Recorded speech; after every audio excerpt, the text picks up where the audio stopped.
If you could please give me your name and where you're from. My name is Kevin, and I'm from Highlands Ranch, Colorado, close to Denver, Colorado. And I've lived here now about 20 years, and I've worked for Charles Schwab for 20 years. I've recently retired. Okay. Well, could you tell me a little about your illness? I was moving a couch and fell and hurt my back. At the time, it was simply considered a normal acute back injury. It was the pain levels of that injury were way more than any other back injury I've ever had in my life. But we treated it, with standard. It didn't go away. The pain didn't go away months afterwards. And I learned later that the type of pain that was not going away was called nerve pain, radiculopathic pain, referred pain, I've heard it called. But primarily it is the fact that in my fall I did injure discs at the L2, L3 level, which created the injury, which gave the pain that came down and terminated actually in my groin area. Sciatica is a very similar thing that people with back issues get, common with disc degeneration, but it goes all the way down their leg. My nerve termination, because it was higher up on the spine, terminated at my groin. It was quite excruciating in the pain. The pain levels were high enough that I could become nauseous. Any male who's been hit there during any sporting event or said knows exactly what I'm talking about. I was taking high doses of opiates to try to counteract that. Unfortunately, and many other types of medications, SSRIs, Zoloft, I think was a name, Lexapro is a name. Nothing works for that type of pain. General muscle pain, sure, opiates might work. Muscle relaxers might work. But for nerve pain, nothing touches this. So when I tried cannabis, my primary care physician, she's excellent. She's open-minded.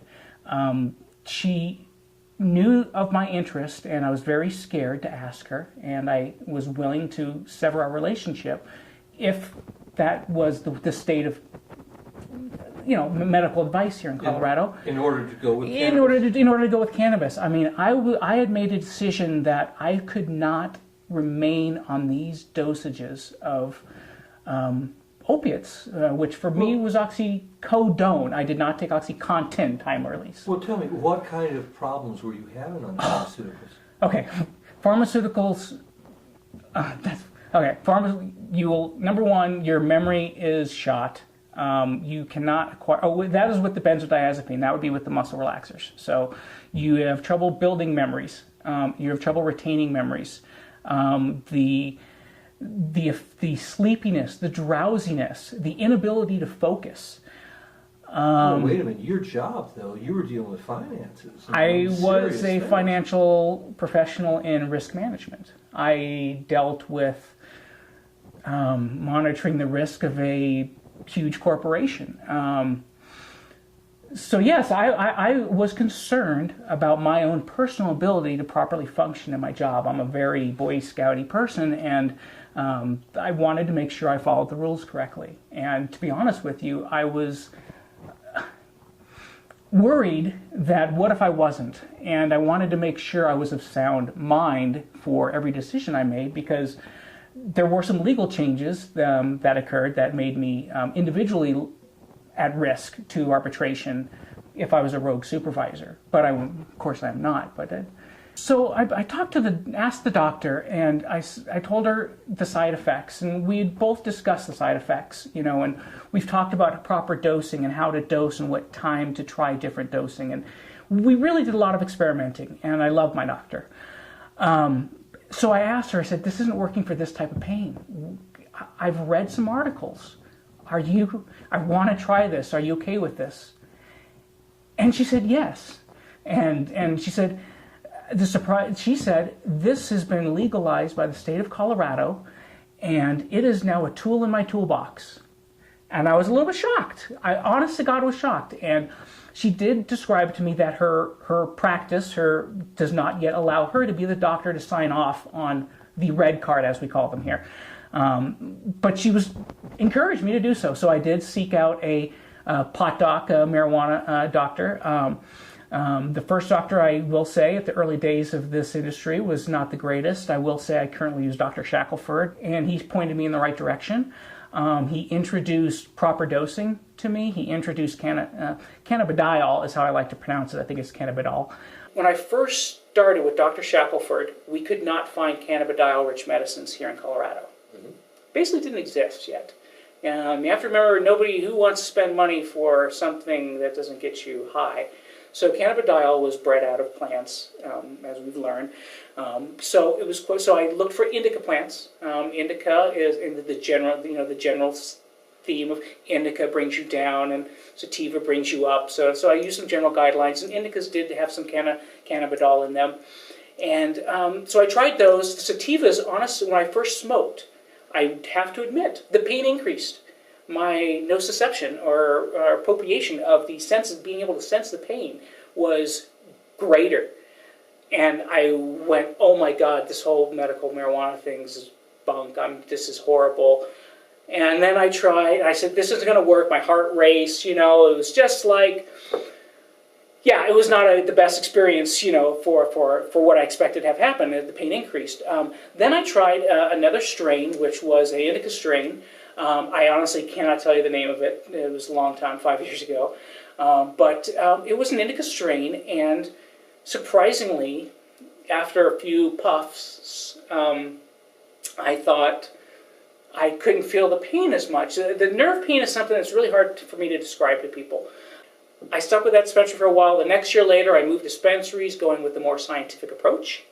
They had more strains available, more indica-type strains for me to try, and including hybrids. The bud tenders told me to try hybrids too, because they told me, don't believe the stereotype that cannabidiol and CBD is only in indicas. It's also dominant in actually one of their sativa strains they had developed at the time. Phenom Kush, I believe, or Phenom Fem was the name of that strain. Now that one actually had a lot of cannabidiol, and that one was the magic. That was a magic medicine that worked smoking. Then I was introduced to edibles by them. They said, you really should try edibles. We're finding that... Now, this is at a local dispensary? This is a local dispensary. At the time, it was a Patient's Choice, if I'm allowed to say name. Patient's Choice was the dispensary time. Great group of guys there. So they had recommended, and at the time, one of the owners there had developed some capsules, which they stopped making, unfortunately. But the capsules were a mix of measured, dosed cannabidiol, CBD, and THC, and he provided them in various ratios. I switched over to edibles almost exclusively after I joined that dispensary. Smoking might have helped for at night, and maybe it helped sleep and unwind and some things like that, but it was truly the edibles, and it was truly the CBD strains that were giving me that effect. Right now, I think it's a 1-to-1 ratio. I'm still experimenting with oils and some other edible forms right now. I'm investigating this, but I know it works, and I know